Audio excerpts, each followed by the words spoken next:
Hello everyone, welcome to Internet Learning. Hope you all are doing well. So today we are going to discuss another topic of our class 9th economics, chapter number 4, and the topic is why food security. So last video में हमने discuss किया था जो भी food security के main points हैं, की points हैं, उनको हमने डिस्कस किया था. हमने अवेलेबिलिटी, एक्सेसिबिलिटी एंड अफोर्डेबिलिटी को डिस्कस किया था डिटेल में.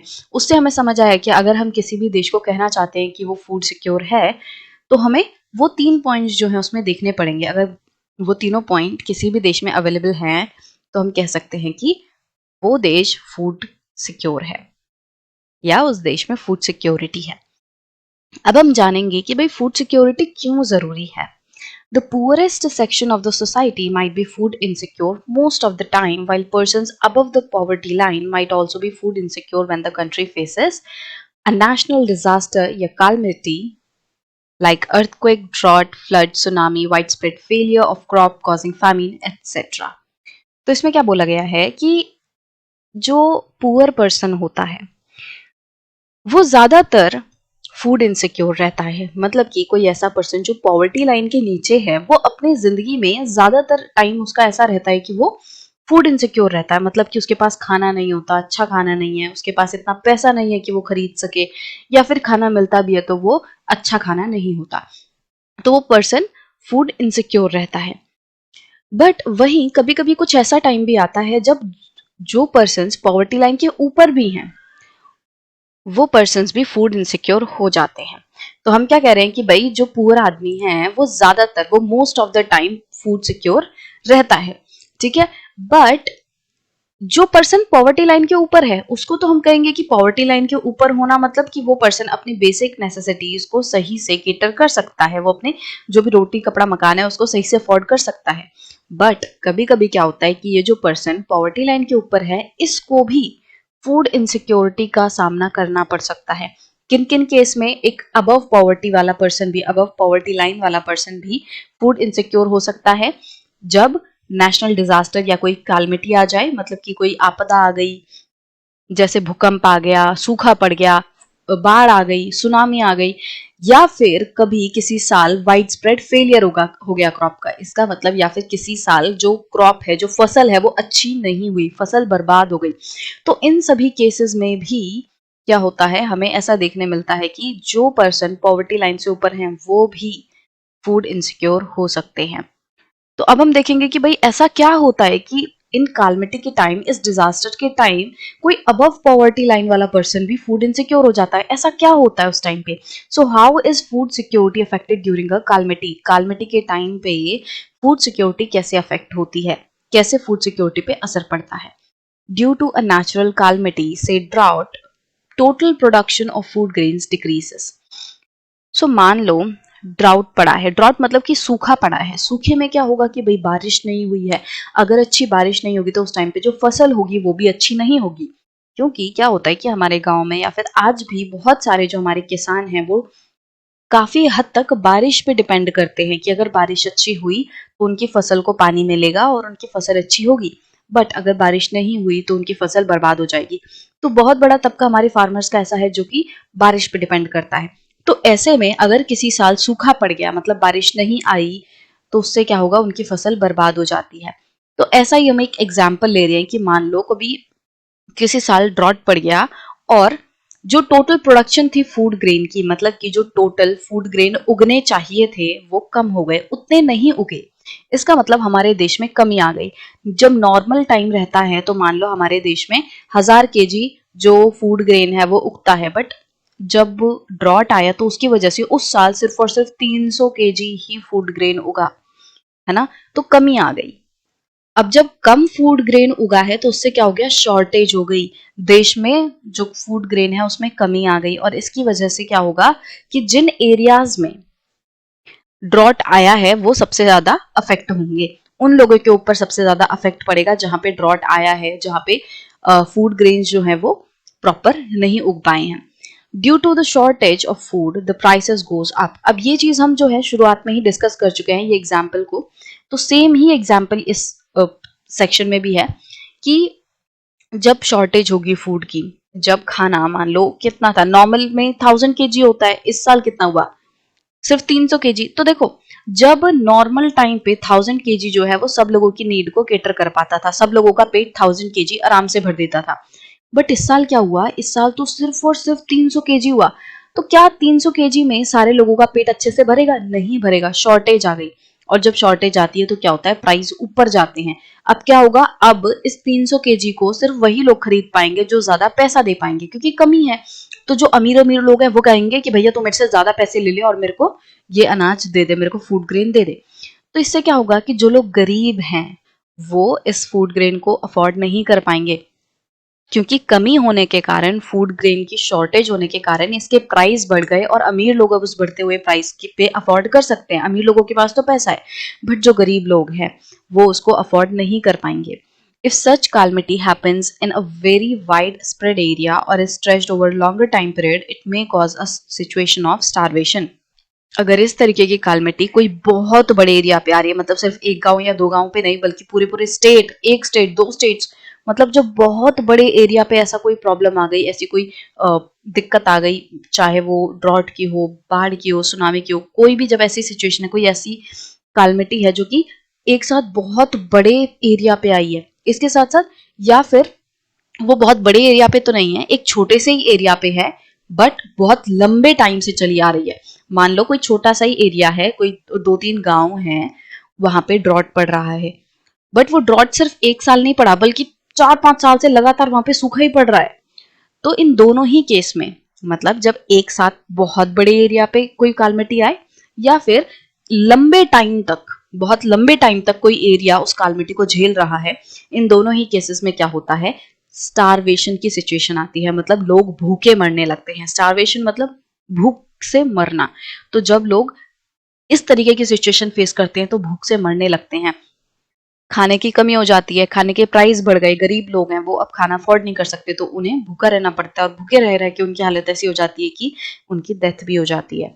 अ massive starvation might take a turn of famine.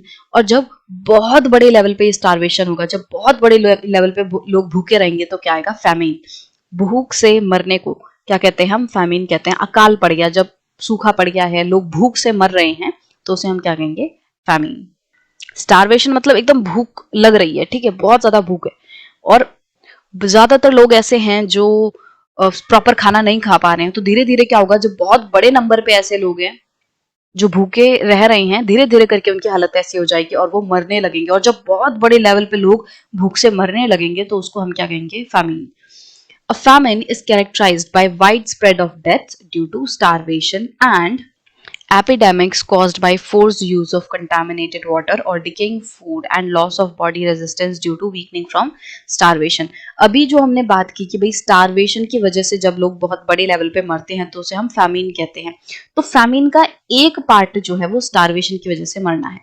अभी फैमिन और भी कारण से होता है, मतलब कि हम कब कब कह सकते हैं कि अकाल पड़ा है, फैमिन पड़ा है। पहला पॉइंट हमने पढ़ा कि जब लोग बहुत बड़े लेवल पे भूखे मर रहे हों, जब बहुत बड़े लेवल पे भूख की वजह से लोगों की डेथ हो रही हो, तो हम उसे कहेंगे फैमिन। इसके अलावा फैमिन और किस सिचुएशन में होता है, मान लो कोई ऐसे पर्सन है, ऐसे लोग हैं जिनके पास सही पानी नहीं है पीने को, साफ पानी नहीं है, अच्छा खाना नहीं है उनके पास खाने को। ऐसे सिचुएशन में जो लोग हैं वो क्या कर रहे हैं, वो मजबूरी में आके कंटामिनेटेड वाटर पी रहे हैं। कंटामिनेटेड वाटर मतलब कि गंदा पानी वो पी रहे हैं, उनकी मजबूरी है, उनके पास कहीं पे ऐसा कोई साधन नहीं है कि वो साफ पानी पी सके। तो जब लोग कंटामिनेटेड वाटर पीते हैं और जब वो गंदा सड़ा गला खाना खाते हैं मजबूरी में आके, और इस सब की वजह से जब जो एपिडेमिक आता है उसको भी हम फैमिन कहते हैं। इसके अलावा एक और पॉइंट है कि जब गंदा पानी पीने की वजह से, गंदा खाना खाने की वजह से बॉडी इतनी वीक हो जाती है, और भूखे रहने की वजह से जब बॉडी इतनी वीक हो जाती है कि वो अब किसी भी बीमारी को रेजिस्ट नहीं कर पा रही, किसी भी बीमारी से बॉडी लड़ नहीं पा रही, तो उस केस में भी डेथ होने लगती है। तो क्या क्या हुआ, जब लोग गंदा पानी पीते हैं, गंदा खाना खाते हैं, और भूखे रहने की वजह से उनकी बॉडी इतनी वीक हो जाती है कि अब वो किसी भी बीमारी को रेजिस्ट नहीं कर सकते, किसी भी बीमारी का विरोध नहीं कर सकते। तो इन सभी चीजों की वजह से क्या होता है, उनकी मौत होने लगती है। गंदा पानी की वजह से उन्हें बीमारियां होने लगती हैं, गंदे खाने की वजह से उन्हें बीमारियां लगती हैं, वीक बॉडी की वजह से उन्हें बीमारी लगती हैं, और क्या आता है, एपिडेमिक आता है, बड़े लेवल पे कोई बीमारी जो है वो फैलने लगती है। तो इस तरीके के एपिडेमिक को भी क्या कहा जाता है, फैमिन कहा जाता है। तो हमने फैमिन में क्या क्या पॉइंट पढ़े, हम कब कब कहेंगे कि कोई कहीं पे फैमिन आया है।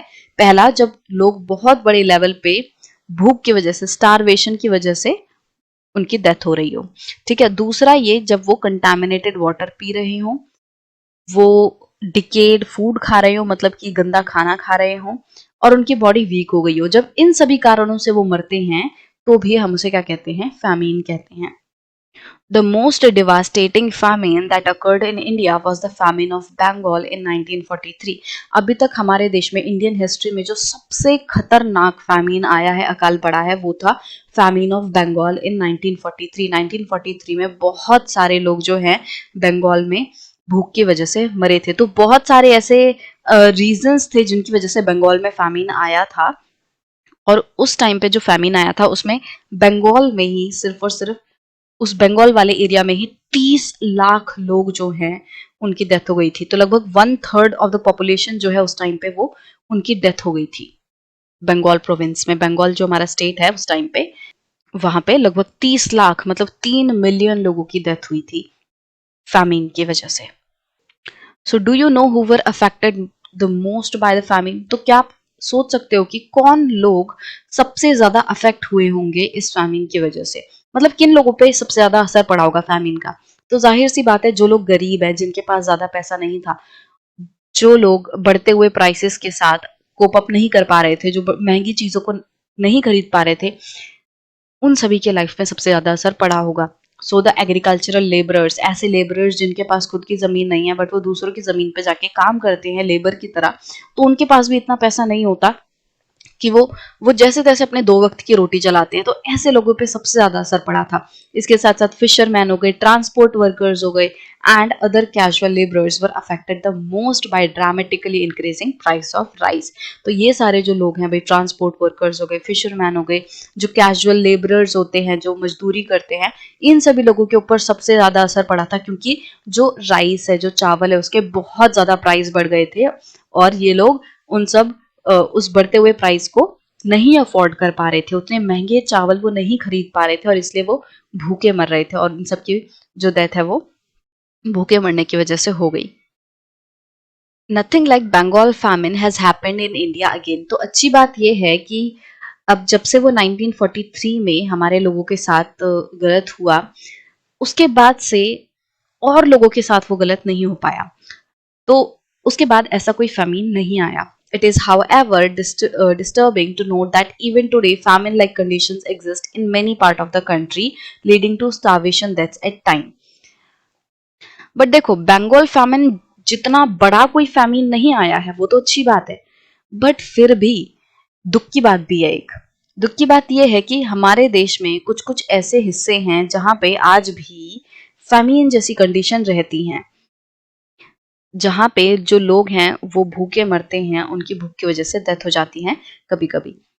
Natural calamities and pandemics may also lead to food shortage. अब जब ये नेचुरल कैलमिटी आती हैं, पैंडेमिक्स वगैरह आते हैं, जब बीमारियां बहुत बड़े लेवल पे एक स्टेट से दूसरे स्टेट में फैल रही हैं, बहुत सारे लोगों को कोई बीमारी लग रही है, जैसे कोरोना हमने देखा था। तो जब ऐसी सिचुएशन आती है, कोरोना जैसी सिचुएशन आती है, देखा नहीं कि जब कोरोना का टाइम था कितने सारे लोग भूखे मर रहे थे, कितने सारे लोगों की जॉब जा रही थी, उनके पास पैसा नहीं था, लोग जैसे तैसे अपना काम चला रहे थे। तो नेचुरल कैलमिटीज हो गई, पैंडेमिक्स हो गए, इन सभी के टाइम पे फूड शॉर्टेज हो सकती है। For example, covid pandemic had an adverse impact upon the food security. तो कोविड-19 के टाइम पे हमने देखा कि जो बहुत सारे लोग हैं उन्हें खाना नहीं मिला, तो कोविड-19 ने फूड सिक्योरिटी पे बहुत गहरा असर डाला। ठीक है, बहुत सारे लोग थे जिन्हें खाना नहीं मिल रहा था, खाना महंगा हो गया था, और इतनी आसानी से वो खाना ढूंढ ही नहीं पा रहे थे, आसपास खाने खत्म हो जा रहे थे। Restriction on movement of people and goods and services impacted economic activity. तो कोविड-19 के टाइम पे क्या हुआ था कि लॉकडाउन लगा दिया था। लॉकडाउन मतलब कि कोई भी अपने घर से नहीं निकलेगा, सबको अपने घरों में रहना है। एकदम लोगों की जो आवाजाही है, जो मूवमेंट है, उसको बंद कर दिया गया था, कोई भी इधर से उधर नहीं जाएगा। और लोगों के साथ साथ जो गुड्स थे, सर्विसेज थे, इन सभी चीजों की भी जो मूवमेंट है उस पर रोक लगा दिया गया था। मतलब जो सामान है वो भी एक जगह से दूसरी जगह नहीं जा सकते। ये जो लोगों के आने जाने पे रोक लगी, गुड्स एंड सर्विसेज के ऊपर रोक लगी, इस सब की वजह से क्या हुआ, हमारी इकोनॉमिक एक्टिविटीज हैम्पर हुई। इकोनॉमिक एक्टिविटीज कैसे हैम्पर हुई? मान लो कोई फैक्ट्री चल रही है, उस फैक्ट्री में रॉ मटेरियल चाहिए, ठीक है। मान लो आटा बनाने वाली फैक्ट्री है, ठीक है। आटा बनाने वाली फैक्ट्री पे क्या चाहिए? गेहूं चाहिए। वहां पे रॉ मटेरियल क्या है? गेहूं चाहिए। गेहूं को पीस के ही वो आटा बनाते हैं। तो हुआ क्या, क्योंकि अब जो गेहूं है वो उस फैक्ट्री के आसपास तो बनता नहीं है, वो किसी दूसरे जगह पे, किसी दूसरे स्टेट में गेहूं उगता है। अब क्योंकि गुड्स एंड सर्विसेज के आने जाने पे रोक लगा दी गई है, तो जो यहाँ पे इस स्टेट में गेहूं हुआ है वो यहाँ पे अब इस फैक्ट्री तक नहीं आ पा रहा, वो इस फैक्ट्री तक पहुंच ही नहीं पा रहा। अब जब इस फैक्ट्री को गेहूं ही नहीं मिलेगा तो क्या वो फैक्ट्री आटा बना पाएगी? आटा नहीं बना पाएगी। मतलब कि इस फैक्ट्री में होने वाला काम ठप पड़ गया, बंद हो गया।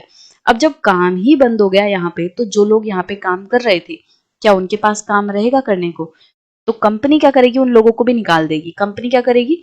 कंपनी कह रही है कि भाई मेरे यहाँ मैं आटा ही नहीं बना पा रहा, मैं बिजनेस ही नहीं कर पा रहा, मेरा आटा बिक नहीं रहा, क्योंकि मैं कुछ कर ही नहीं पा रहा, तो मैं बेचूंगा क्या? मैंने आटा बनाया ही नहीं तो मैं बेचूंगा क्या? तो मेरा काम एकदम ठप पड़ा है, मैं कोई पैसा नहीं कमा पा रहा।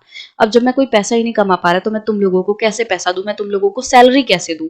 अब मेरे पास सैलरी नहीं है देने को। तो जो कंपनी वाला है, जो कंपनी ओनर है, वो क्या कर रहा था? फिर वो लोगों को, वर्कर्स को निकाल रहा था, कह रहा था भाई मेरे पास काम नहीं है, मेरे पास पैसा नहीं है, मैं तुम लोगों को कैसे काम पे रखूं, तुम जाओ, है ना। इस तरीके से जो लोग यहाँ पे काम कर रहे हैं, जो वर्कर्स यहाँ पे काम कर रहे हैं, उनको भी निकाल दिया जा रहा था। इस तरीके से हर जगह पे जो इकोनॉमिक एक्टिविटीज है वो बंद हो गई। मैंने आपको ये छोटा सा एग्जांपल दिया जो आटा बनाने वाली फैक्ट्री है उसका, कि किस तरीके से लोगों की लाइफ पे असर पड़ा, किस तरीके से जो कंपनी ओनर है अब उसका भी प्रॉफिट नहीं हो रहा, उसका वो भी पैसा नहीं कमा रहा, उसकी फैक्ट्री बंद हो गई, जो उस फैक्ट्री में काम कर रहे थे उन लोगों की जॉब छूट गई, और जो लोग इस आटे को खाने वाले थे, जो लोग इस आटे को खरीदने वाले थे, वो लोग भी भूखे मरेंगे। क्योंकि अब कंपनी में आटा बन ही नहीं रहा तो लोग खरीदेंगे किसे, है ना। कंपनी में चीज है ही नहीं, तो अब लोग खाना खरीदेंगे कैसे? तो अवेलेबल ही नहीं है, तो लोग भूखे मरेंगे, और जो थोड़ा बहुत होगा वो बहुत महंगे प्राइस पे बिकेगा। तो किस तरीके से ओवरऑल हर तबके के ऊपर असर पड़ रहा था।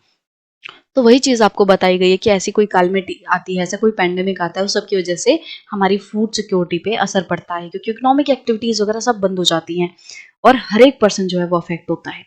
Therefore, food security is needed in a country to ensure food at all times, including calamities and pandemics. और इसीलिए हमें ये इंश्योर करना है कि जब कोई पैंडेमिक आ रहा है, कोई कालमिटी आ रही है, उस टाइम पे भी हमारे लोग, उनके पास खाना रहे, हमारे लोग भूखे ना मरे।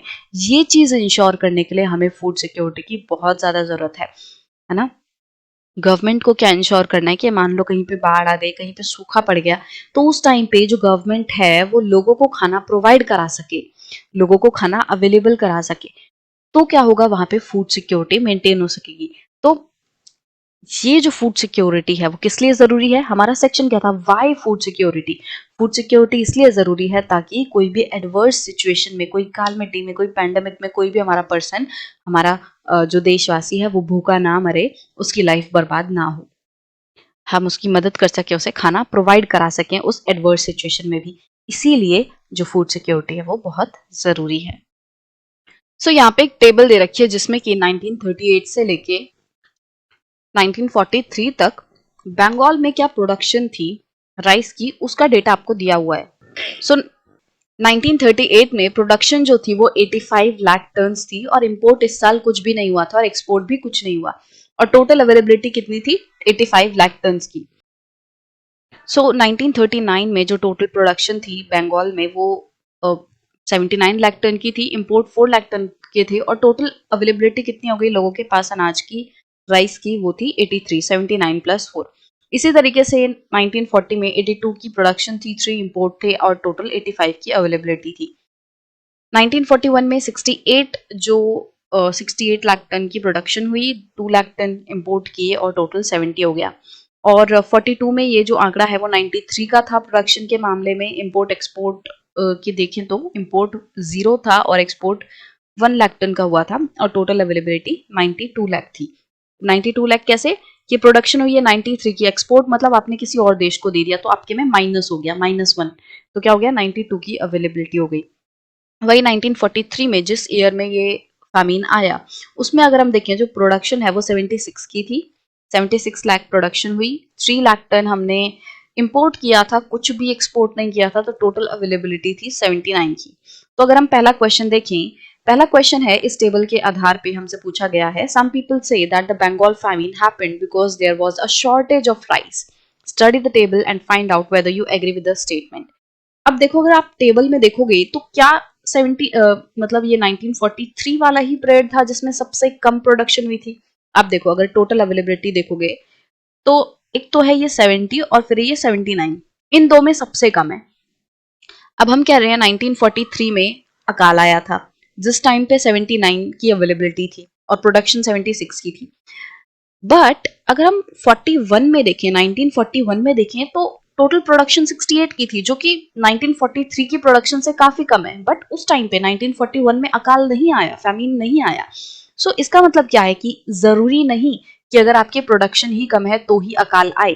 प्रोडक्शन तो 1941 के मुकाबले 1943 में काफी ज्यादा है, बट फिर भी 1941 में अकाल नहीं आया। आया कब? 1943 में। इसका मतलब 1943 में कुछ और भी ऐसे फैक्टर्स थे जिन्होंने अपना रोल प्ले किया और बंगाल में फैमिन आया। वो फैक्टर्स थे जैसे कि जो थोड़ा बहुत इंपोर्ट होता था। आप देखोगे हम इंपोर्ट कर रहे हैं तो ना बर्मा से, जो म्यांमार है, वहां से राइस इंपोर्ट होता था। अब उस टाइम पे ये जो इंपोर्ट है बर्मा से होने वाला उसमें कमी आ गई थी, वो कम इंपोर्ट हुआ।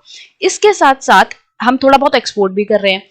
तो 1943 के टाइम पे क्या हुआ, अब आप अगर इसके डेटा में देखोगे तो यहाँ पे इन्होंने दिखाया हुआ है कि 1943 में कोई एक्सपोर्ट नहीं हुआ था। बट एक्चुअली क्या हो रहा था ना, मतलब इस पीरियड के आसपास, भले ही एग्जैक्ट 1942 में नहीं, बट अगर आप 19 मतलब एग्जैक्ट 1943 में नहीं, बट अगर आप 1942 को देखोगे तो आप देखोगे कुछ एक्सपोर्ट हो रहा है। तो उस टाइम पे क्या हुआ ना कि मतलब हमारे यहाँ से एक्सपोर्ट बढ़ गया जो कि श्रीलंका को जा रहा था। मतलब हमारे देश से ये जो बंगाल प्रोविंस है उससे एक्सपोर्ट होके श्रीलंका में जाने लग गया, क्योंकि श्रीलंका के टाइम पे वहां पे ब्रिटिश आर्मी का बेस था जो कि जापानीज से लड़ने के लिए उन्होंने बनाया हुआ था। तो मतलब ये पूरा बहुत सारे फैक्टर्स थे जिनकी वजह से बंगाल में फैमिन आया 1943 में। तो अगर आपको वैसे ध्यान रखना है, आपको ज्यादा फैक्टर्स वगैरह पे ध्यान नहीं देना, तो आप बस इतना ध्यान रखो कि हाँ, आप इस टेबल में क्लियरली देख सकते हो कि भाई 1943 से पहले एक साल था जहां पे कम प्रोडक्शन हुई थी, बट उसके बावजूद भी उस साल में 1941 में फैमिन नहीं आया। इसका मतलब कि सिर्फ और सिर्फ प्रोडक्शन पे ही डिपेंड नहीं करता कि फैमिन आएगा कि नहीं, बहुत सारे दूसरे फैक्टर्स होते हैं जो कि रोल प्ले करते हैं। उसके बाद सेकंड क्वेश्चन है which year shows a drastic decline in food availability. अगर आप ड्रास्टिक डिक्लाइन देखोगे तो वो ये ईयर 1941 है जिसमें देखो पहले 85, 79, 82 चल रहा था और फिर अचानक से कितना हो गया, 68 की प्रोडक्शन हो गई, तो काफी कम हो गई। तो ड्रास्टिक चेंज किस ईयर में आया, 1941 में। उसके बाद कुछ और सवाल यहाँ पे दिए हुए हैं। What do you see in picture 4.1? तो यहाँ पे देखो दो पिक्चर दी हुई हैं। 4.1, 4.1 में क्या है, starvation victims arriving at a relief center in 1945। तो 1945 में जो victims थे, जो भूख की वजह से जिनकी बहुत ज्यादा बुरी कंडीशन थी, वो एक रिलीफ सेंटर में आ रहे हैं, उनकी एक तरीके से पिक्चर यहाँ पे दिखाई हुई है। ऐसे ही पिक्चर 4.2 है, इसमें क्या है, During the Bengal famine of 1943, a family leaves its village in Chittagong district in Bengal। तो 1943 में जब फैमिन आया हुआ था तो ये एक फैमिली की फोटो है, जो फैमिली जो है चित्तगांव डिस्ट्रिक्ट को छोड़ के जा रही है। चित्तगांव डिस्ट्रिक्ट जो है वो बंगाल में है, इसको छोड़ के मतलब अपने गांव को वो छोड़ के जा रही है जो कि चित्तगांव डिस्ट्रिक्ट में था इनका गांव। अब यहाँ पे सिचुएशन इतनी बुरी हो गई थी कि अब इनमें इनके गांव में इनका रहना बहुत मुश्किल हो गया था, तो ये कहीं और जा रहे थे जहां इन्हें थोड़ा बहुत खाना पीना या रहने के लिए कुछ मिल जाए सही से, जहां पे ये जीवन जी पाए। सो 4.1 में पूछा जा रहा है कि आपको क्या दिख रहा है। तो 4.1 में हमें क्या दिख रहा है, जो लोग हैं वो देखो उनके शरीर पे कपड़े नहीं है, ऐसे ही कपड़ा वगैरह जो उन्होंने ले रखा है, बस शरीर ढक रखा है थोड़ा बहुत। और इनकी देखो ये रिब्स दिख रही हैं, इनकी रिब्स दिख रही हैं, मतलब इनकी हालत बहुत खराब है, बहुत टाइम से ये भूखे हैं। और इनके चेहरे देखो एकदम डल दिखाई दे रहे हैं, एकदम असहाय हैं। तो इनकी सिचुएशन जो है कैसी है कि काफी टाइम से भूखे हैं, इनको सही से खाना नहीं मिल रहा है, कोई इनके शरीर में ताकत नहीं है। अब जब भूखे हैं तो ये कोई काम के लायक भी नहीं रह पाएंगे कि कहीं जाके मजदूरी कर पाए, तो वो भी सिचुएशन इनकी नहीं है, बहुत बुरी हालत हो रखी है। Which age group is seen in the first picture. अगर आप फर्स्ट पिक्चर में देखोगे तो आपको कौन सा एज ग्रुप शो हो रहा है, मतलब कि यहाँ पे कोई बच्चा आपको नहीं नजर आ रहा है, तो बड़े एज के ग्रुप के लोग लगभग हमें दिख रहे हैं। तो लगभग मतलब मान लो लगभग 35 to 40 के एज ग्रुप के लोग ये लग रहे हैं, मतलब थोड़े ऐसे लोग लग रहे हैं। उसके बाद पूछा गया है सी क्वेश्चन में, कैन यू से that the family shown in the picture 4.2 is a poor family, why.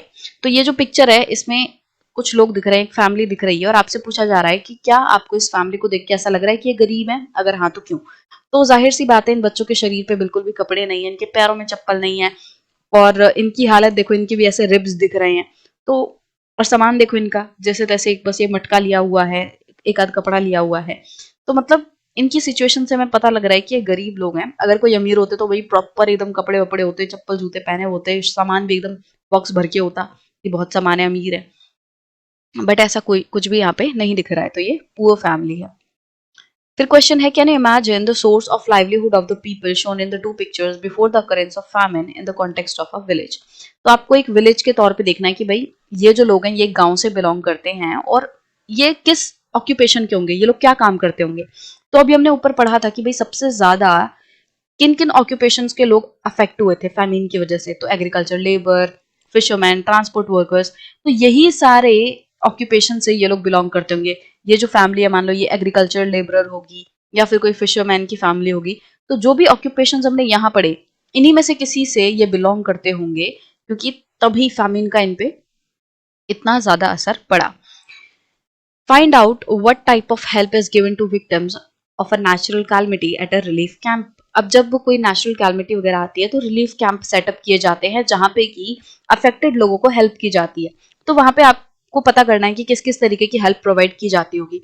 तो उनको मेडिकल की जो हेल्प है वो प्रोवाइड की जाती है, कि किसी को चोट वगैरह लग गई है तो उसकी हेल्प प्रोवाइड होती है। उनको रहने के लिए टेंट वगैरह दिए जाते हैं, उनको जो शेल्टर है वो प्रोवाइड किए जाते हैं जहाँ पे वो रह सके। उनको खाने की चीजें प्रोवाइड की जाती हैं, उनको कपड़े प्रोवाइड किए जाते हैं। तो ये सारी चीजें उन्हें प्रोवाइड की जाती हैं ताकि वो जो अफेक्टेड लोग हैं वो थोड़ा बेटर हो सके। Have you ever helped such victims in the form of money, food, clothes, medicines etcetera. तो इसका जवाब तो आप ही दे पाओगे कि क्या कभी आपने किसी ऐसे विक्टिम को मदद की है किसी भी रूप में, चाहे आपने पैसे देके मदद की हो, चाहे खाना, कपड़े या दवाइयाँ, किसी भी तरीके से आपने किसी को मदद की है। अब इसके बाद आपको कोई ये एक प्रोजेक्ट वर्क दिया हुआ है जिसमें कि आपको इंडिया में होने वाले जो फैमिन्स हैं उनके बारे में और ज्यादा इन्फॉर्मेशन गैदर करनी है। तो ये था आपका सजेस्टेड एक्टिविटी वाला सेक्शन। सो बेसिकली हमने ये जो सेक्शन पढ़ा वाई फूड सिक्योरिटी, इसमें हमने क्या जाना कि भाई फूड सिक्योरिटी क्यों जरूरी है, क्योंकि जब ऐसी कोई सिचुएशन आती है तो हमारे ये जो लोग जितनी बुरी तरीके से अफेक्ट हो रहे हैं, जितने ये भूखे हो रहे हैं, जिस तरीके से इनकी जाने जा रही हैं, ये सब ना हो, इसीलिए हम फूड सिक्योरिटी हमारे लिए बहुत इंपॉर्टेंट है। इसीलिए हम चाहते हैं कि हमारा देश फूड सिक्योर रहे।